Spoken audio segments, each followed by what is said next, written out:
I want to look at the issue of truancy. David Seymour's going after the parents of truants. More than 15 days, he wants to fine you.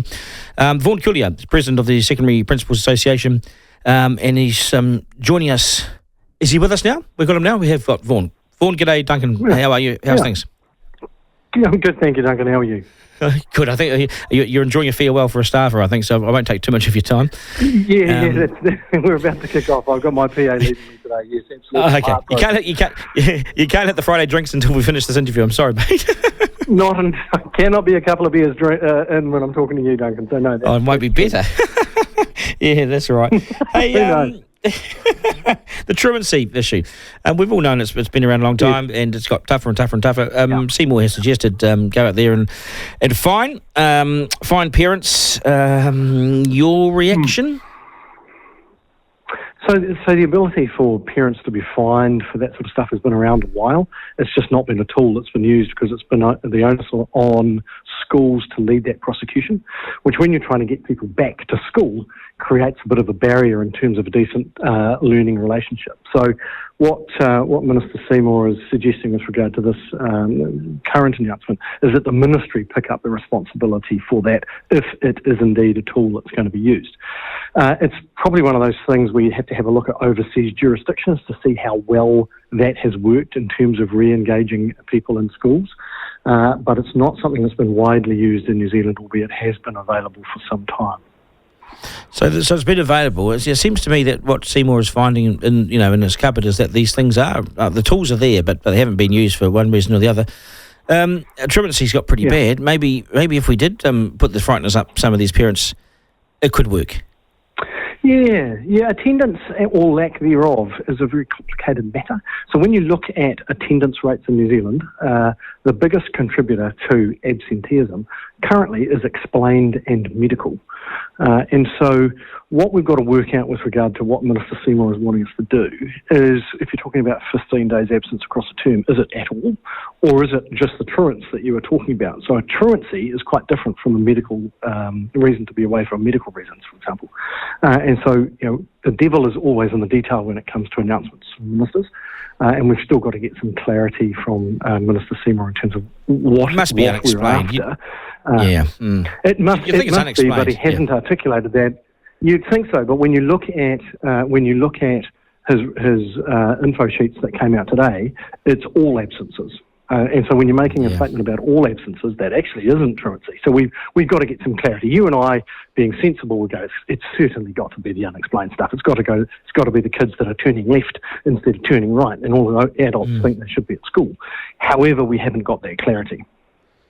Yeah, well, you think, explained absences would be very hard to find someone's parents for. We would be gone to banana state then. Yeah. But with truancy, how big is truancy as big a problem as those figures suggest? Because I've been worried about these figures for some time, that half our kids are away truant. Now, is it true, or is the devil's always in the detail behind the scenes on this? Yes, yeah, correct. Yeah, the number that the Prime Minister and indeed the government talk about is regular attendance. And so regular attendance is a 90% threshold. And so what they're saying is fewer than 50% of students are at school for 90% of the time or more. So my daughter, for example, currently, I checked her attendance rate. She's in year 13 at a school in Auckland. She's highly engaged. She's probably going to get a merit endorsement. We're trying to give her a nudge towards excellence. Her attendance has been 88%. So currently, she's not considered a regular attendant. But every one of those bits of attendance I know about, she rolled her ankle this and had COVID that. And so her attendance is fine, but actually with the current bar, she doesn't meet it for regular attendance. And she's hardly had a day off in the big scheme of things. It's funny you say that, Vaughan, because my son just started high school in Auckland, and he was at 93% for the first term. First term as a third former, as a what is it called these days? Year 9. Oh yeah, good. Yep. Yeah, okay. Yep. And then it got to 88% in the term 2 because.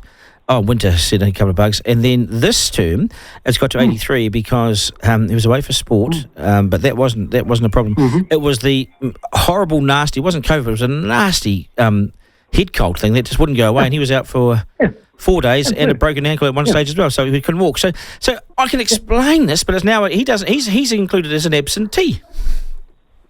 He's now a reason for concern.